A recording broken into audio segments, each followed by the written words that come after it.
Yep. Good evening, boys and girls. Good morning, good afternoon, no matter where in the world you might be. Where I am in the world, it is Martin Luther King Jr. Day.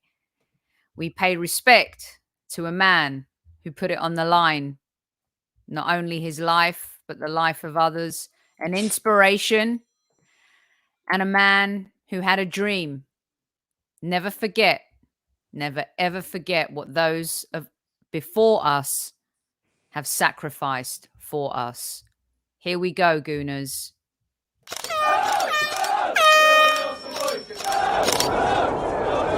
Mind the gap between the train and the platform. Please stand clear of the discussion doors. The next stop is Highbury Squad.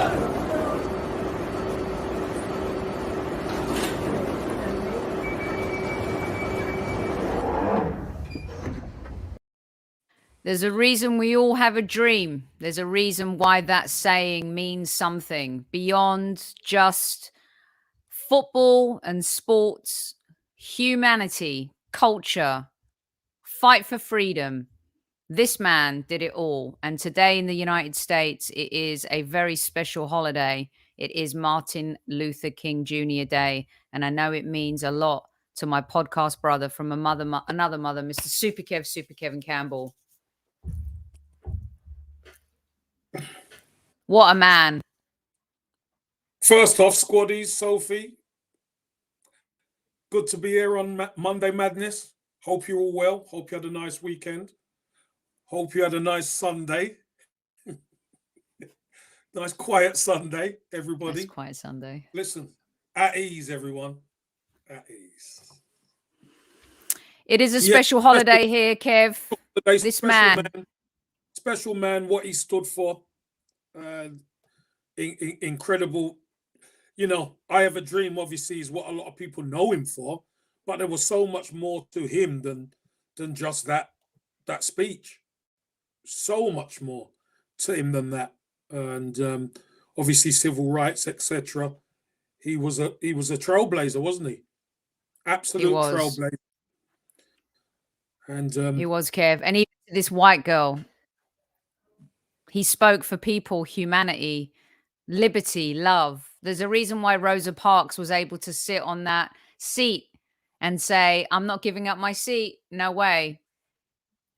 It's because of the King's gospel, his words, and his beliefs. So I just wanted to pay homage because it is a very important day here in the United States.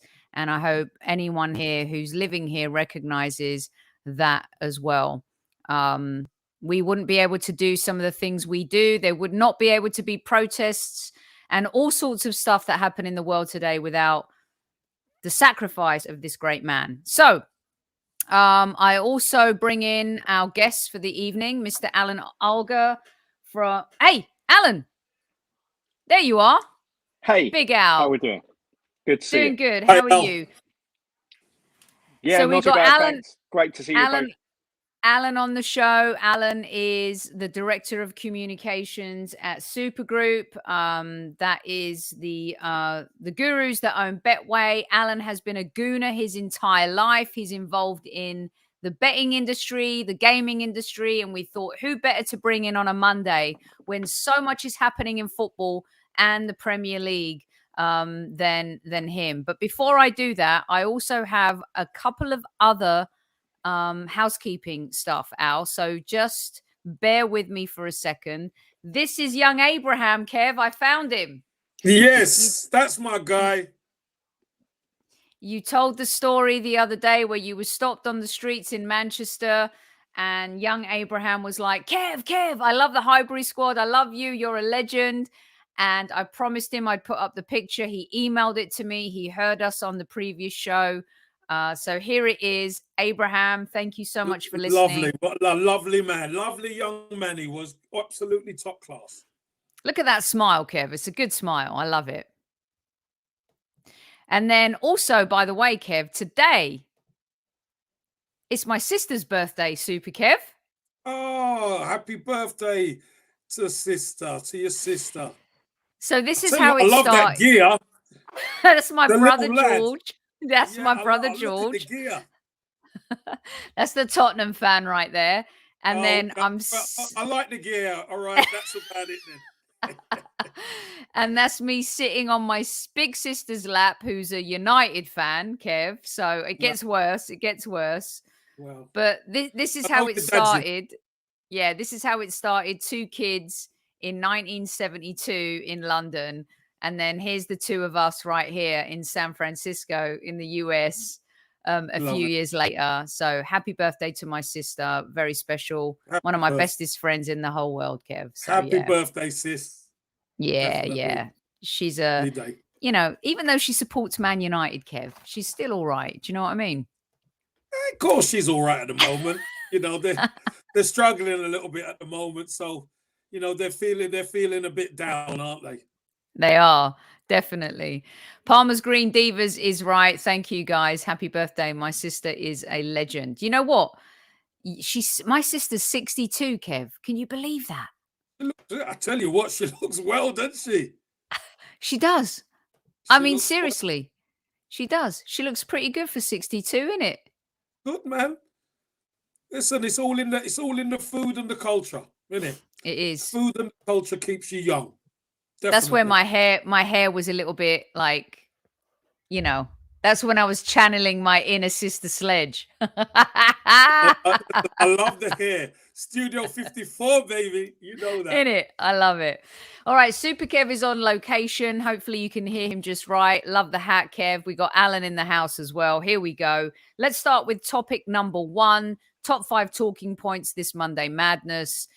This whole situation, Kev, with cancelling of the games, everyone going at the Arsenal. So funny how Jamie Carragher and Gary Neville speak up. Opportune time for them and inopportune time for us. Where were they when their teams were cancelling the games? Kev, you were going to be on the sidelines with Mr. Jamie O'Hara yesterday for the North London derby. Talk me through it. What's your take on all of this? Because in my opinion, the clubs are not to blame. The Premier League is. So, this is what I say. We discussed this quite a bit on the Highbury squad.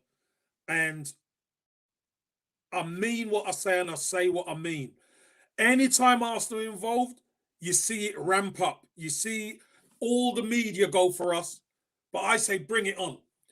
Because you know what? We have to steel ourselves to be hated. We are hated by the media. We have got to get that in our head. Micah Richards spoke really well, didn't he? And a lot of people are bigging Micah Richards up. He spoke really well. Alan Smudger said it just right as well. Arsenal broke no rules. But because it's the Arsenal, everybody tries to lump on. And we've seen it happen earlier on in the season with our transfer, Soph. But now, God forbid, we're in a weak spot and we put in to try and get a game postponed. Well, all you could do is put in. It's up to the authorities to do the rest. Mm-hmm. But you know what, Soph? Apparently Burnley's put in as well, haven't they? They have. Let's see if they all come out with the same vitriol to Burnley. I doubt it. I completely agree, Kev. And Alan, you're in the midst of it all with, you know, your company and who you work with. And I'm sure it affects, I think people don't realize nobody wants to cancel a game. It affects the ROI on everyone, the local businesses, the communities, you know, the fans who have to leave work early to take a half a day off, or if it's an away game, it affects your business, the betting industry. Talk us through what it's like from that angle, because all we hear is, you know, the media, the Gary Nevilles, the Jamie Carraghers, but talk us through what it means for the industry as a whole, Al. Do you know what? I don't think anyone's going to have any sympathy for bookmakers. So I'm not even going to go down that route, even though you've nicely teed it up for me, Sophie, because that game will eventually be played. And if people want to bet on it, I'm sure that they will. But I think you're right in saying the fans. I mean, first and foremost, the fans. I get a lot of people put that towards their, and as Kev puts it right, it's their hate of Arsenal. So they were saying, oh, what about fans that have booked tickets and and trying to spin it that way to say that they really care for people that have travelled, you know, from other countries. And you saw a few people tweeting that they were coming over from, you know, from the States to see Tottenham. Whenever you book tickets, especially in the pandemic, you're going to be up against those kind of challenges. Now, Arsenal can't think of the 10, 20 Tottenham fans that have come from different countries, or even Arsenal fans that have got tickets to go to the game. They've got to think of themselves. And you know what? We've been saying for a long, long while, we want better decision makers at the clubs that can take advantage of little things. And this is one thing that was there on the table for us to take advantage of, because we were threadbare after Xhaka's red card, and the fact that, you know, we've got players out, and maybe, and this is true as well, some inadequate players that were already going to be going on loan that we weren't even considering as part of our squad. We, as Kev says, the rule was there, we put it in, and we made that claim. They then decided that the game was off, and that's where the decision was made. We've just taken advantage of a rule. The rule's gone in our favour this time, and we have to respect anyone at that club that's doing things for the good of the club. And I think it was for the good of the club. And you know what? I could read 1,000 messages, listen to Jamie O'Hara all the time. I don't care who's moaning. I don't care who's moaning at all. You know, it's our one priority is the football club. Beyond, you know, the really important things in life like health and stuff like that, the one priority is the football club. No one got ill. No one died. There was one positive coronavirus test that came through at the club, and a second one yesterday. We were well within our rights to ask for the game to be called off. The Premier League agreed. And Kev, look, that Burnley claim was actually 6 hours ago. And if you want to scroll Twitter for any of the same vitriol, you will not find it at all. I wonder, Alan, what odds we'll get on no vitriol. I tell you, it's a big, big price, because, like you say, you know, Arsenal seem to be that club that people want to round on. And do you know the bizarre thing for me is that I saw clubs that would normally be at loggerheads with each other, like Chelsea and Tottenham fans, ganging up on Arsenal. And you think, in a way, love it, bring it on, because you don't want to be in irrelevance to these people. You want to be up there. You want to be challenging, and you want games to matter. And obviously this game mattered enough that we got it called off. It's, you know, I have to say, and with all that said, I love that we just adapted rather than dying, right? In the sense that what's good for the goose is good for the gander. If everyone's going to do it, Arsenal eventually said, you know what, screw it. We've played so much football. Tottenham had, if you would like, a winter break. Yeah. Antonio Conte moaning about them being tired. Manchester United had winter break. You know, we've had Klopp in everyone's ears this whole time. So in a sense, I'm glad that Arsenal said, you know what? If everyone's doing it, we're going to do it. Now, does that make it right? No. But when everyone else is taking advantage of the loopholes, just like Apple and Amazon and all these big corporations take advantage of the tax loopholes, why shouldn't Arsenal take care of themselves and the Premier League loopholes? Kev, you and I, okay, go on, Kev. You want to jump in before I ask the question? Go on, Kev. Yeah. Sophie, don't forget, the first game of this season was when we should have had the game postponed.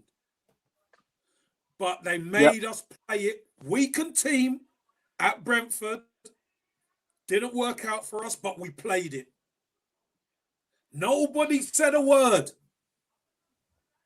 Now it's our turn to put it in, and we got it. There's all hell breaking loose. That's why I say bring it on. Bring on all the worries and the pain and the noise, because it's only going to make us bigger and stronger. Yeah, Kev, it wasn't just that. It was 3 games on the trot. You know, a tough game at a newly promoted side when we had 5 players out. We didn't even.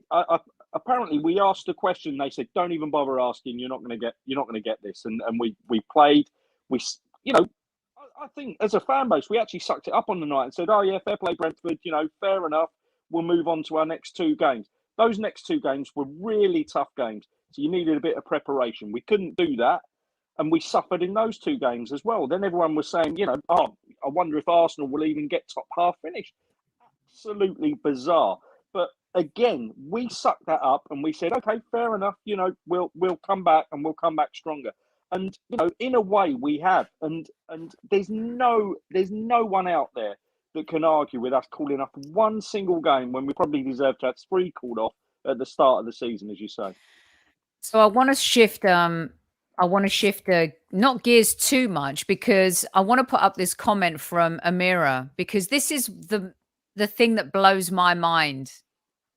Dare you say anything about Liverpool, right? But Klopp is now moaning that we have a week to rest before the second leg of the EFL Cup, Super Kev and Al. Yeah, of course. Look, Sophie, look, let me just tell you this. He's going to moan about anything he could think of. He's going to moan about everything. So, do you know what? Bring it on. I love it, Sophie. I absolutely love it. And you know what? This is going to bring us all together even more so. Players and fans together. Do you know what? It'll just be sweet to knock them out on Thursday. Knock them out. Let him complain on the way back up to Liverpool. You just can't believe these guys. It would be so sweet. And Alan, just like Universal Greek says, let's not forget the Spuds not fulfilling their Europa Conference game. Let's all be honest. If that was a Champions League game, Alan, do you think Spurs would have fulfilled that commitment? 100%. 100%. I mean, look, the whys and wherefores of the Europa Conference and whether or not you want to be in it is a totally different debate. I've been unfortunate enough to be at a couple of their games in the Europa Conference, and it's a dead competition, and it's not, this is going back too far in terms of arguments, but look, you had 3 perfectly serviceable European competitions 20 years ago, and they decided to bring back a third now when nobody wants it and nobody sees any prestige in it at all. So I'm pretty sure that they deservedly came out of that competition, but wanted it as well. So when you actually look at everything that they've done in terms of their winter break, they're probably the last team that could argue against this postponement at the weekend. But then you bring up something from Klopp, who, based on the false positives, and I can give you odds now, Kev, that's 2 billion to 1 or something that you can get that many false positives. It could have been a bad batch or something like that. But if it was a bad batch, you would have tested again. And you saw how many players they had in their squad, how many players came back into their squad. And when they prioritised it at the weekend, they've just beaten Brentford. And, they've done incredibly well to beat Brentford in that game. But that's the kind of team that could have been in a lineup for them 2 weeks ago in that other game. And they will hold that against Arsenal. They will definitely try and hold that against Arsenal. And I see what Klopp's doing, because we're praising Arsenal for looking at every single angle. And as a manager, he has to look at every single angle to complain on behalf of Liverpool. So I get why he's saying all that stuff. But again, I think we've just got to ignore it, use it as motivation, and say that we're going to knock them out on Thursday, and deservedly so. Okay, so what I would like to just ask you guys very quickly is that we have been a fan base who has been divided in many ways, whether that is through Mikel Arteta being manager or Unai Emery being manager or the end of the Wenger era. There's definitely been a divide, Kev, on our opinions of our club, where it's going. Are you Raul? Are you Vinay? Do you want Kroenke? The results, all of it. But what I saw this weekend, and you touched on it a little bit, but I wanted to get into it a little bit more with you, because you have been a very brave and vocal ex-player who's in the media, who's also called out the media bias when it comes to the Arsenal. So I saw a united fan base. It was, I use this as an example many times, but the Jon Snow in the middle of, with the sword and the horses coming at him in the Game of Thrones Battle of the Bastards episode. To me, it felt like that was Arsenal and everyone was coming at us. And the fans for once just went, no, we're mama bears. Screw you. This is our club. Talk me through that a little bit, Kev. Listen, we're defending our club. We're defending the Arsenal here. And you know what? Again, that fan base, I think people are even putting on the George Graham speech. You remember the George Graham speech where there after the Battle of Old Trafford, people were putting that on and getting riled up because they knew what was coming, Sophie. What we saw was Arsenal coming together. Listen, we do have our problems inside our own family. Of course we do. But you know what? When we get challenged, we come together. And it was important this weekend that we stuck together. And boy, did we stick together. Listen, even Mr. O'Hara had to turn his Twitter off. I love it. Absolutely loved it. Because you know what? He was a bit rude. He was a bit bottle jobs and all that kind of thing. The Gooner avalanche hit him with some shells, and then he went, I can't handle this. Switched it off. But it was great to see, Sophie. It really was. And Alan, one of his mates must have said, dude, switch it back on. Don't let them do this to you. It just felt like one of those moments where he disappeared. What's your take on it? What's the odds on that? Do you know do you know what? His agent is a big Arsenal fan that I know extremely well. And I always say to him, you've got to be the best agent in the world, because I tell you what, I would not give that guy any inch of media work ever, because he chats absolute nonsense. And you could see that this weekend as he was let loose on his own Twitter account. He's not too bad on the radio when he's reined in, but I always say to my mate who's his agent that you must be a very good agent to get in work. But it was good that we weren't attacking each other, and you know, as long as it's not threats and silly stuff. If you're arguing on behalf of the club and we're all arguing together, then that's got to be a good thing. Yeah. All right, so let's get on to the football a little bit, you guys. That was a good talking point, number one. The second one is I wanted to talk about the fact that we didn't play, but some of the results this weekend definitely went in our way. I want to start with Alan, because you were at the West Ham game, saw it live. What a result for Leeds, by the way. I mean, there's a team that have just gotten on with business, and we destroyed them at Ellen Road. But this West Ham team that everyone is lauding and going crazy over, they've kind of, are they going to fall? Are they going to falter like they did last season? Alan, what did you see? What's your take? Because clearly that result was great for the Arsenal. Yeah, good result for Arsenal. I mean, I obviously had West Ham as my second team on the basis that my company are shirt sponsors over there, so I get to see as many of their games as I do Arsenal games, and we've been sponsors there for 7 years, Betway. So, yeah, I have got a soft spot for the club, and I've got to declare that. And obviously, with my work hat on, I can't criticise them too much. I can explain exactly what's gone on there without criticising them, because what's happened is they do have a slightly threadbare squad, and they're a bit of and I've heard this said about Arsenal this season under Arteta. They're a bit of a Goldilocks team. Everything has to be just right. And there was one element missing yesterday, which was Souček, who partners Rice incredibly well in the midfield. He allows Rice to do all the things that you've seen Rice lauded for as one of, if not the best player outside the traditional top six.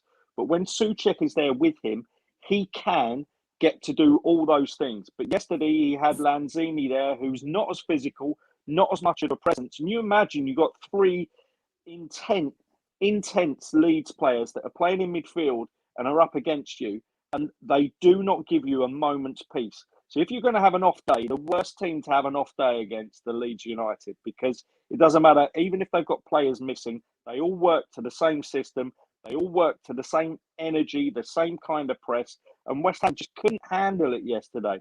There's another thing for West Ham. Obviously, you know, you got Rice and Souček in the middle of the field. Souček was missing, and behind Declan Rice, you had Zuma and Ogbonna missing from what you would see is that great West Ham team that started the season and were up challenging for the top four. Look, they're still in the top four, but Ogbonna and Zuma are both out, which leaves Diop and Dawson there that are not of the same quality, and Leeds obviously exploited that yesterday as well.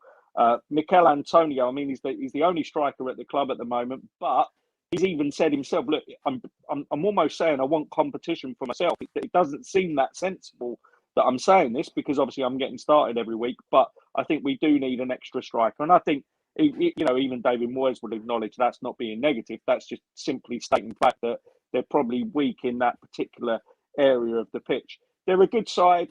I think most West Ham fans do think that they'll drop away and be sort of 5th or 6th. They did incredibly well last season.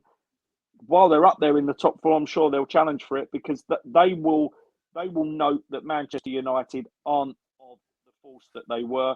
They will note that Tottenham have their struggles. Points per game, Tottenham are only slightly above us if you look at it points per game. And obviously we're in the mix as well. But we think, and we know, and we hopefully, fingers crossed, will feel that we're improving and we can actually better what we've done in the first half of the season.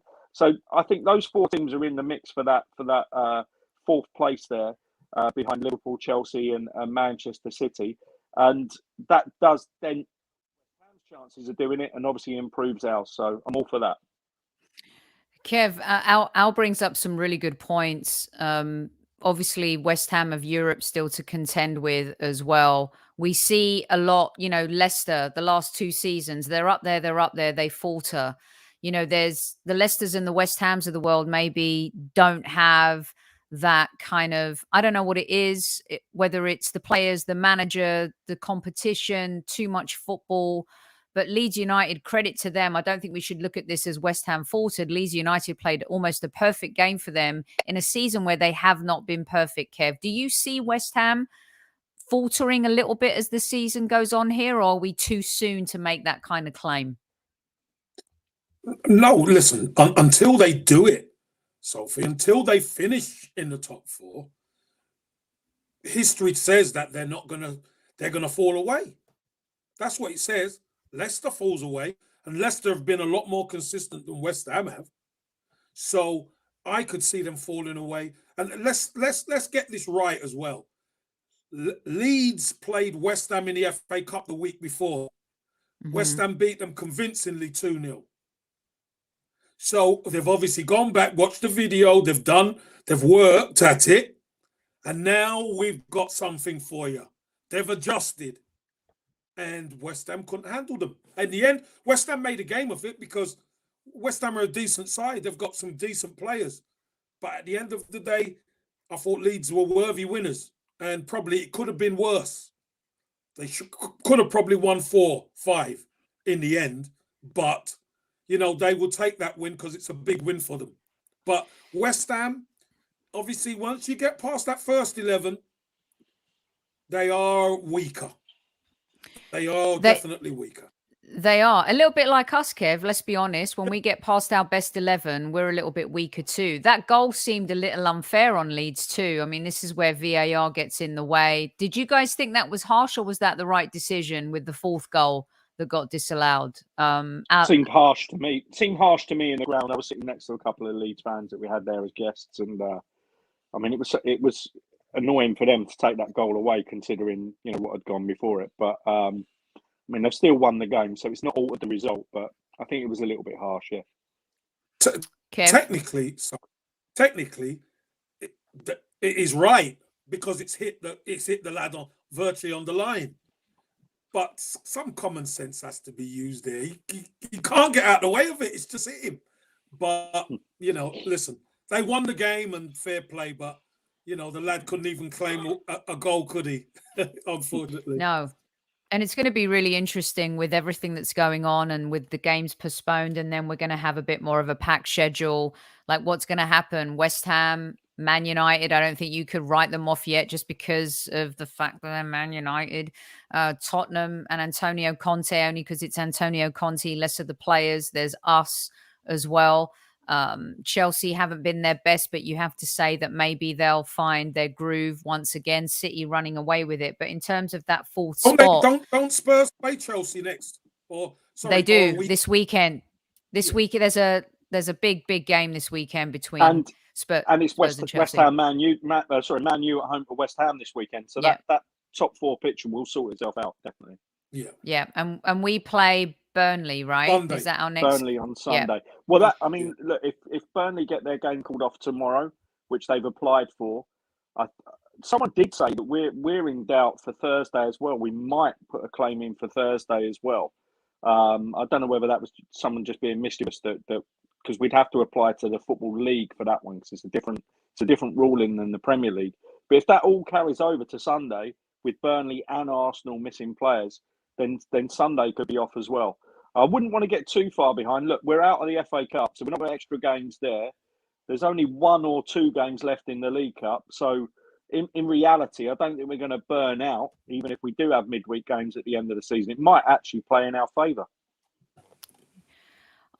Kev, I don't know. I mean, I would have liked, I think earlier on when Kev jumped in, I was going to say, I would have liked to have played Spurs without Son. I think we were on a ride and a roll with regards to our unity, our team spirit. There was something about us that I felt like it was us against the world, and we felt like we could beat anyone. Kev, at some point, I mean, these postponements, the Premier League have done this. I don't want to go back to our original talking point number 1, but Alan brings up a good point in the sense that are we really looking to like maybe push some of these games that are coming up this week as well? It just seems like we're taking 10 steps backwards as opposed to finding a way to move forward. Otherwise, don't you have to just stop the season for a few weeks and then move on? No, don't stop the season. We've been down that route before. It just causes more problems. Look, if we can't get the games on, whether it's us or Burnley or whatever, then that's what we just have to make it work. Alan's right. We haven't got Europe. We're out the FA Cup.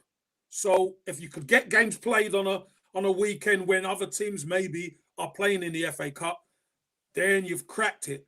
But you know what else, Sophie? I'd like us to restock the shelves if you don't mind. We're in the marketplace to try and bring more players in, quality players. Let's restock our shelves. While we're at it, if we don't play the games and we restock our shelves, try and knit the new players in straight away, we're in a stronger position. Why not? Let's use it for the betterment of Arsenal. Yeah, I completely agree with that. And also, maybe you guys can talk me through real quick before we move on. What's the point in having an under-23 squad, Alan? You know, these are the future stars. If they feel like, I feel like we're not doing them a service, we're doing them a disservice right now in saying that you're not good enough to play, but we're now telling you you're not good enough to play because even if we have to keep the momentum going and the season going, we're not going to call upon our under-23 players to step in. If only every team agreed to that, there was a meeting and said, okay, fine, you can't fulfill it. We all have to play some of our under-23 players. If they're really the future, is this doing them a disservice in some way? Is this hurting their confidence? It is possibly, but I think, do you know what? Having the number 23 in there is a little bit of it distracts people a little bit because people think 23, well, that means most of them are 22, 21. Surely they should be playing by now. But that number 23 was put in there because obviously they got rid of the whole reserve leagues. So they made sure that there was an age threshold in there. Instead of under 21 or under 19 or under 18, they made sure that there was an age threshold in there that meant that Premier League clubs were encouraged to keep hold of their players and you could play almost reserves in there. You know, as Kev will know, back in the day, you know, George Graham's squad wasn't, you know, he didn't have loads and loads of players. He stockpiled a few centre-backs like Colin Pates and Linegan and players like that, and Per Liderson and players like that. But in reality, you know, we didn't really have loads of other strikers we could call on or anything like that. So it has changed. But what's changed is the age demographic of that group. There's not a whole swathe of reserves there now. Your good oldest players around their early 20s will be on loan or in the squad. And then you've got a massive gap back to players, you know, as young as 17, maybe, you know, around the ages of sort of 15, 16, we've even seen in the under-23s this season. So I don't really think you can consider that they are men that are ready to play and can play in the Premier League because I think I think that would make a mockery of the league because I think actually some of the clubs around the middle will have their sort of reserve type players in those teams. Teams like Arsenal won't at all. And I think that's why the Premier League are not considering anyone in any of those teams unless they played at least one Premier League game and started in one Premier League game. the rule before that was starting cup games as well. But obviously, as you know, we use lots of League Cup and FA Cup to blood those youngsters through. I mean, it didn't work at Forest, but you know, in the Carabao Cup this season, we have seen that. So I don't think the under-23 counts as real squad players at all.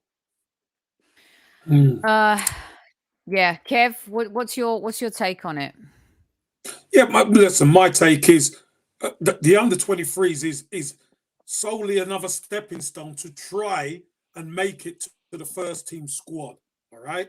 Now, that's why back in the day, the reserves used to be a lot tougher because you used to play against other teams who had first team players in their reserves. Now, very rarely do first team players actually play in the under-23 So it's not really that reserves that we used to have. It is more of a stepping stone to try and get somebody training with the first team. And then if they're good enough, then probably they go out on loan. Because we have seen players come in and the under-23s. We've been blessed with two, Smith Rowe and Saka, who have come into the first team and shown themselves amazing. But the likes of Aziz, he's gone on loan, he's just been recalled. Balogun's just gone on. So normally that's the process, that's the way. And you know what, Soph? We have seen, I think it was last season or season before, Manchester City chose not to put one of their super kids on the bench. And Chelsea this season left a gap in their match day team and not give one of these kids a chance. You will have one. But when you have to put 4 or 5, that's when it becomes very difficult. And let me just say this as well, Soph. The reason why all 20 Premier League teams agreed to it is because the Premier League is a brand. And when you have this brand, you need to, there's TV rights, there's all of this stuff that fills up the patchwork that makes the jigsaw, that makes it complete. If you do not have the main players there, then it is not the same product.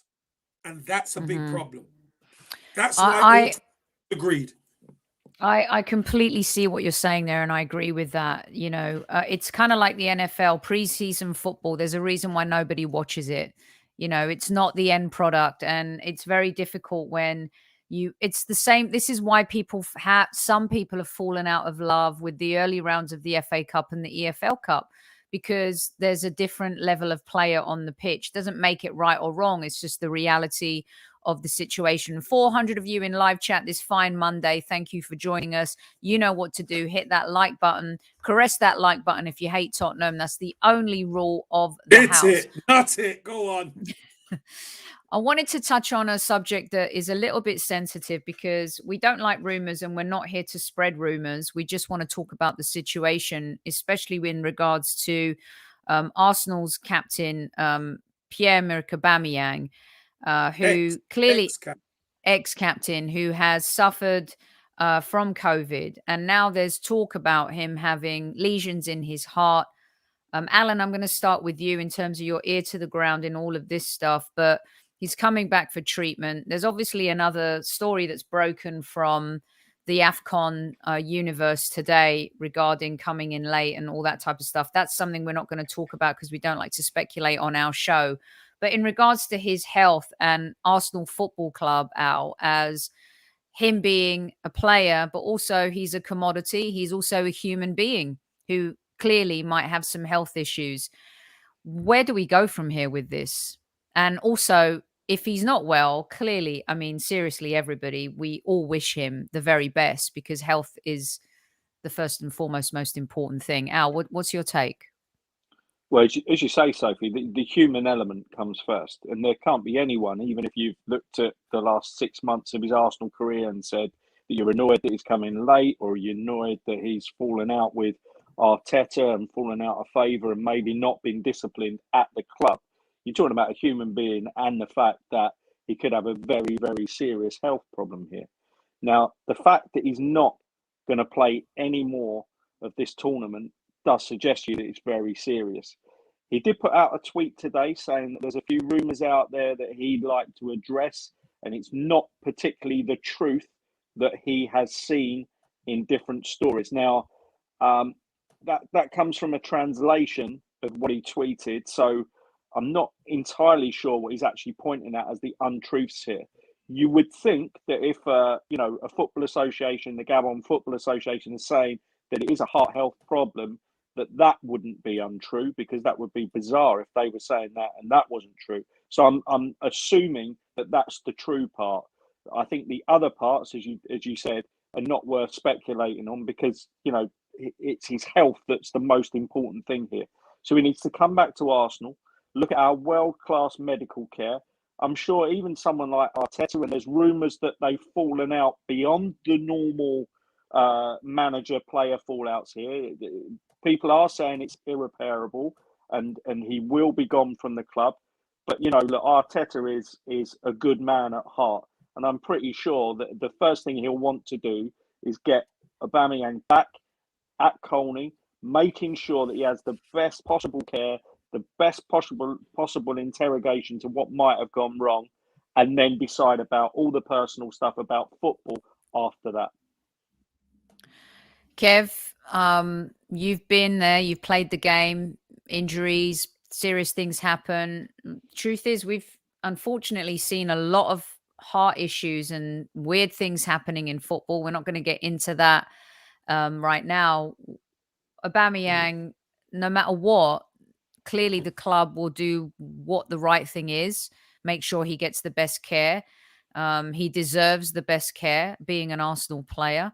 But at the same time, this is not a good situation for him from a personal point of view, but also from the club in terms of him being an asset that they may have been looking at to move on. I don't want to sound harsh, you guys. I'm just talking about the reality of life. You're just talking the truth, Soph. At the end of the day, look, before let's look at the truth here. Before the AFCON, Pierre-Emerick Aubameyang wasn't anywhere near the Arsenal first team because there was a falling out and he got stripped of the captaincy. That's fact. Now, this has happened. Of course, he is an asset to Arsenal Football Club. Arsenal pays wages. Arsenal are going to check him and make sure that they choose the best course of treatment if needed. They're going to look at him. They're going to look at his fitness, because being a sportsman, you're not like a normal punter. You are elite athlete. So they're going to check him out. They're going to do all the tests they need to do. And obviously they'll evaluate it. Once they evaluate it, Soph, then they'll start a course of treatment or whatever, if need be. They might find out, do you know what? All you need to do is have a little bit of time off and then you'll be right. I believe this is the second time he's got COVID, because he got it at the start of the season and then he got it earlier on, a little bit earlier on this season. So, hey, listen, it is what it is at the end of the day. The Arsenal medical team are excellent. They will be getting the right people in to check out Pierre-Emerick Aubameyang, believe you me. And listen, at the end of the day, he might be a player we need. So, myocarditis or whatever people call it right now, it is treatable. It is treatable. So, but we don't know the extent. We don't know if it's something that he's always had. You just never know. Different people, Arsenal know different things that maybe other people don't know, because he's been at Arsenal a while. Yeah. And also the other thing too is, look at Christian Eriksen. Apparently he looks close to getting a deal with Brentford, which is insane considering we all saw him literally be dead on a pitch for a while. And I mean, the human spirit, the body of an athlete, Alan, has some insane, recovery. And yeah. So, okay, let's move on. We all wish, hope, and pray for Aubameyang to be healthy, first and foremost, you guys. And of course, as Arsenal fans, we hope that this all ends up in the best interest of him as a human being, and also in the best interest of us as a club going forward. Want to touch on this because we have Alan in the house. It's transfer window mania, Al. It's a bit different to the summer, but it is January. The biggest one of all, of course, is the Fiorentina striker Vlahovic. What are you hearing on the ground? What are the odds of him coming into the club in this transfer window? And also, Kev and I have talked about how everyone's so focused on the striker, but we're desperate for a midfielder. We could definitely use cover at right back. And we also would love maybe some cover at centre back. What are you hearing on the ground in your universe when it comes to all of this? Well, this Vlahovic deal, it went odds on. So, that's a better than 50% chance of it happening. It drifted again to about 6-4, which is about 40% chance of it happening. And then there's not been as much noise. And I know a lot of Arsenal fans are panicking, saying, you've got a target and you know that the window opens on January the 1st, then why not try and get that player in as quick as possible? Because, they can be considered for the January games. But I think what we've found in the last few weeks is that we probably are weak in a few other areas. And as you both said, should there be a bit more priority put on those other places? The previous subject comes into that. If Aubameyang doesn't come back, and that might be more to do with the fact that he's fallen out with Arteta and he's on the way, then have we got enough cover up front, or have we got enough experience up front? Is he going to be that type of player that comes in and gives experience? Possibly not. So there, I think we've got another problem as well, because Lacazette's going to do an awful lot of heavy lifting, being that either that second striker or the one that we call upon in situations, like at Liverpool, which he played perfectly well in the cup game, but not so well in the league game, where he just dropped in and tried to get in front of their midfield. So you could go around each position in the pitch and maybe say we need additional cover, apart from only maybe two. I would say left back and goalkeeper are about the only two places where we've got a decent enough second choice. But even some people were saying that, Nuno, obviously he struggled at Forest and maybe in the Liverpool game, maybe he's not up to scratch to be a second choice. So the depth isn't there. We've seen it in the application to have the North London derby called off. We've seen it in the fact that some of the players have struggled as second string players when they've come in against Forest. I'm not including Bernd Leno in that. I don't think he did anything wrong in that game. So I think that's where we've got a bit of an issue there. There's another aspect to this, and that's, I know Wenger used to say it all the time, I'm not going to buy X player in because it would kill the development of player Y. I think some players probably don't deserve that level of patience now. And I'm going to say Eddie Nketiah. And I think that, there's a couple of players in the midfield that probably could be moved on as second choice and maybe replaced by players that are either going to develop at Arsenal behind first choice players, or be serious second choice players if we need them, if there are injuries. And I don't see that in many other positions on the pitch. A lot of fans now are turning to, the Artur deal seems to have gone quiet, Kev, for a little bit here. Seems like there's been some cold water poured on that.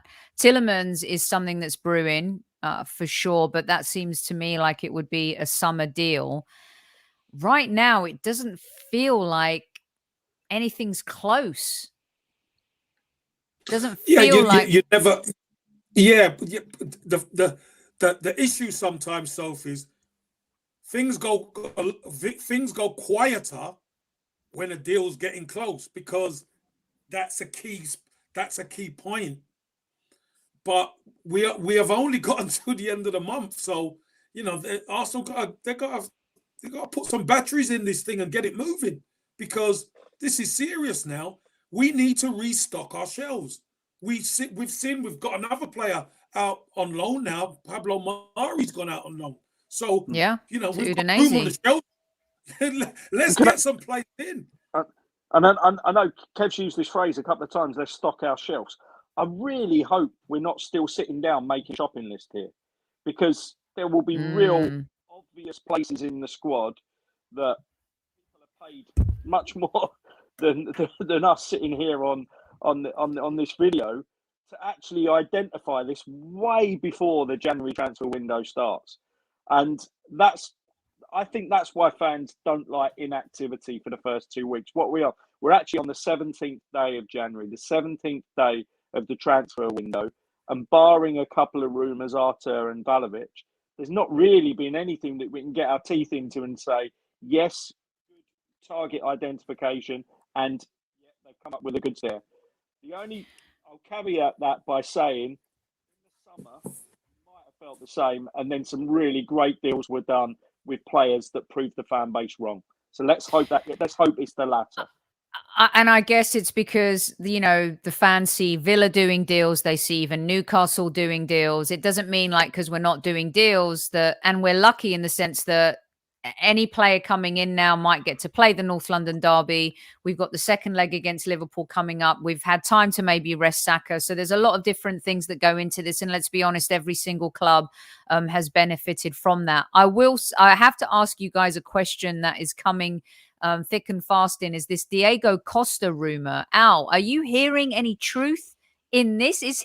I thought that he was retired already. What is going on here with this rumor? It seems like an agent move to me. Honestly, that sounds like absolute nonsense. I don't see why you would move for a player like that. I mean, he has the kind of... I mean, look, let's just take it on the one base level of the character of the player. Okay. Now, I think he's a proven winner.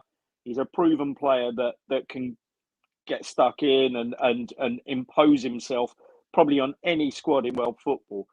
But having sorted everything out, and most fans do concede that Arteta has sorted out the attitude in the squad, why would you mix it up by throwing him in? I cannot believe that he's even on our radar. Agent rumour, definitely. Yeah, I agree. Okay, just a couple minutes left here with Al and Super Kev. There was a question here from Universal Greek that I wanted to put up for Alan, because a couple of people have written, here we go. And I know that you don't mind me throwing this up there, Alan, because you're always willing to answer the tough questions too.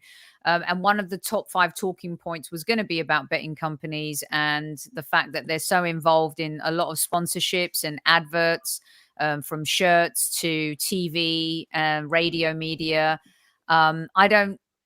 What's your take and your response to Universal Greek here? Because I know there's a lot of, stipulations when these ads go out and stuff like that.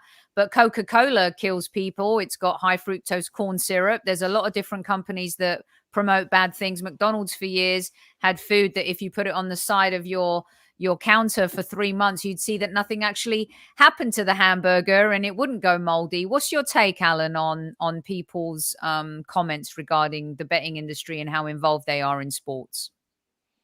Well, look, betting and sport has gone hand in hand, going back, thousands of years to chariot races and stuff like that. So look, people do have an inclination to bet on sport. We hope and try to make sure that anyone that does that with our companies and our brands does that responsibly. That's the most that we can do, to a point of legislation, in the fact that, we obviously have to comply with all the rules that you've stated there, but we like to go the extra mile. You've talked about transfer betting earlier. We don't actually offer transfer betting in our sportsbook brands because we've seen that there's been either fixing or it's got players in trouble for saying stuff, and it's not a part of the game. It's not a part of the game. AirPods have just gone at this moment. Can you still hear me? You sound actually better without them. Yeah. No, there's no interruption. So yeah. Look, we go the extra mile on top of the legislation to make sure we're always giving a responsible message. People are only betting with money that they can afford, and that it's a leisure pursuit rather than a way to make money. But obviously some of that is going to be around branding in sport, and not to forget that, a lot of the stuff that we do as a betting company would fund certain sports that people like and want to watch. So that's money going into the game rather than out of the game. So, as long as it's done in a responsible way, I think people are very accepting of the fact that people do like a bet. Yep. And thank you for being willing to address that, because we had a few questions from our listeners and we always want to I mean, obviously, ask I'm the on here. easy and the hard ones. Yeah, no. Yeah, look, I'm on here as an Arsenal fan, not as a Absolutely. representative of my company, and that's Exactly. that's exactly why. But if people are bringing up my job, then I'm very happy to answer that. And the main message is fair, safe, and responsible environment at Betway, and gamble responsibly if you're gambling. Yes, absolutely. And Alan is a lifelong Gooner. He's been following Arsenal since Kev was probably playing when he was Yeah, well, just before Kev. It's great to see him come onto the scene. Absolutely brilliant. And I love how all of our guests from all walks of life are willing to answer the tough and easy questions as well. Let me ask you this before we go then. And of course, gamble responsibly, eat fast food responsibly, drink responsibly, do everything responsibly, people. Everything's out there for you to enjoy and digest, but be responsible for everything that you do. Al, where do you think we'll finish? How is this all going to end this season? Look, I'm almost trying to be too balanced on Twitter and places like that, and people are saying I've got it in for Arteta. I really haven't. I mean, people going as far as saying I want Unai Emery back. I think he had positives and negatives. I think Arteta will have positives and negatives. Even the most successful managers have positives and negatives. I think from what we've seen on balance this season, I'm a little concerned, and my main concern is around this, is that the 4 wins that we had, where everyone said top 4 is almost a certainty now, we're going to be clear, we're home and dry, we've turned a corner. That can't be stated as fact, because a lot of those teams were in dire straits in terms of the players that they could pick and the personnel that they could pick. So we took advantage of 4 teams that had players out. I actually think there was more evidence in the City defeat than in the 4 games before it that we might have turned some kind of corner. But let's not forget that we have lost 2 games at the start of December against sides that can't buy a win at the moment. Kev's old side, Everton. I put up the graphic yesterday, but there's one green tick in a sea of Premier League games, and that was against us. However unlucky we were on the night. United are no great shakes at the moment. We lost against them. It goes down as a loss against City, no matter what the performance was. So let's just temper that enthusiasm and say, look, if we can go and nick 4th spot, then this is an amazing foundation to build on, because people want to come to the club. We'll have Champions League football, but it's not a foregone conclusion that all of our problems are gone. And I would say that I think it tells me that we're probably going to miss out and be 5th, but I wouldn't be surprised if we're 4th. And the lowest I think we can finish is 6th. So that's going to be progress on the 2 8th place finishes we've had the last 2 seasons. Kev, I think Al raises some good points. You can't forget about the United loss, the Everton loss. He forgot about Nottingham Forest. We still have some deficiencies. We're not quite there yet, but we're there. But also we're there because there's a lot of deficiencies in the league in itself. What's your take before we duck out? Yeah, look, we've discussed this many a time. We know what our deficiencies are. This is why we need to stock the shelves. Going into this second half of the season, there are a lot of points to be won. And we need to be at our best. To give us a real good chance of it, we need to get better players in as number 2s. Let's be honest. We need to get better players. We've been playing 2 seasons without a striker of note, because Aubameyang's gone off the boil. Lacazette's not the goal scorer that he once was, although he's a really good player for our team. We've suffered not having a number 9 who could stick it away.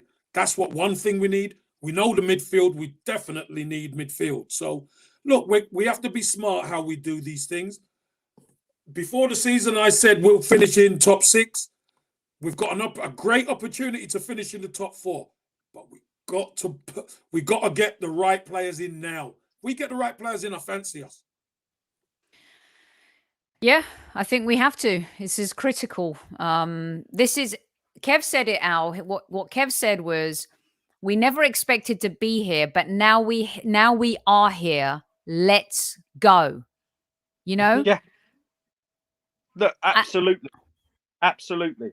I think one of the best things that this fan base has done, apart from getting behind the fact that the North London derby was called off, and the fact that we seem more united than ever. It's that you see players like Saka and Emil Smith-Rowe, and you say to yourself, I'm prepared to give these guys a pass, that these are 2 seasons where they're going to build on their ability, stay loyal to the club.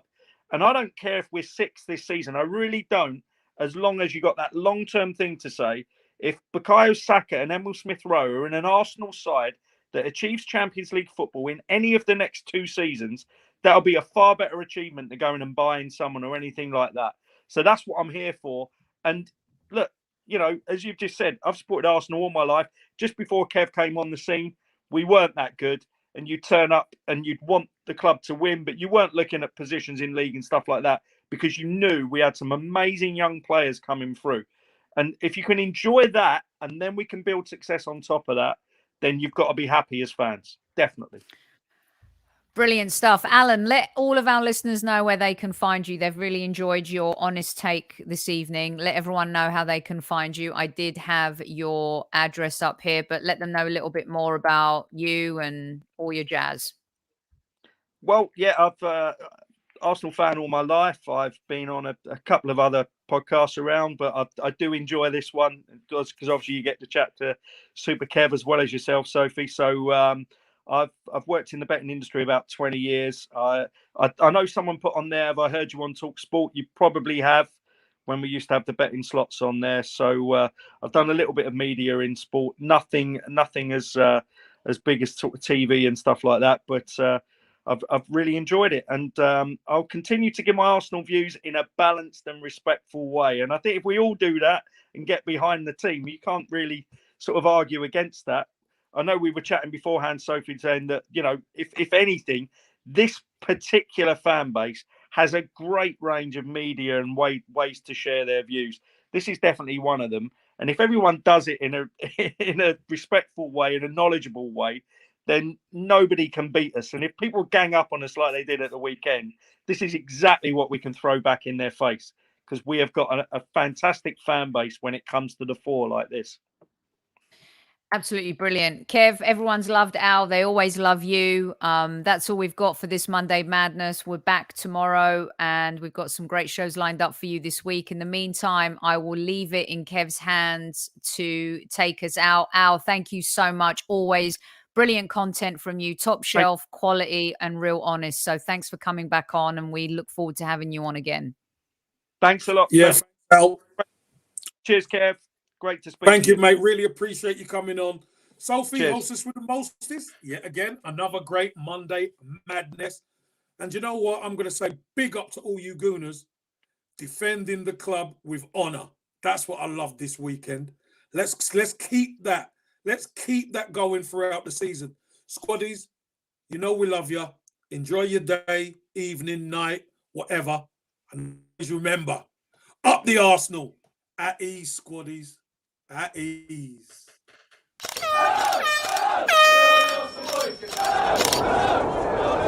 Mind the gap between the train and the platform. Please stand clear of the discussion doors. The next stop is Highbury Squad.